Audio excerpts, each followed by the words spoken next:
High বন্ধুরা, green ওয়ার্ল্ডে তোমাদের সবাইকে স্বাগত জানাই। আজ আমি তোমাদের দেখাবো টমেটো গাছের বীজ থেকে চারা তৈরি এবং সেটা পটিং। সো দেখুন কীভাবে আমি টমেটো গাছ থেকে চারা তৈরি করেছি একটি টবের মধ্যে, এবং এগুলিকে আমি পটিং করব।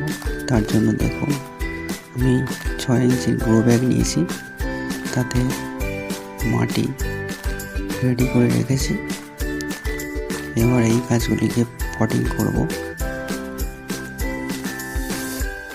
তো দেখো আমি এর একটা ব্যাগেতে 2টো করে মোট গাছ লাগিয়েছি।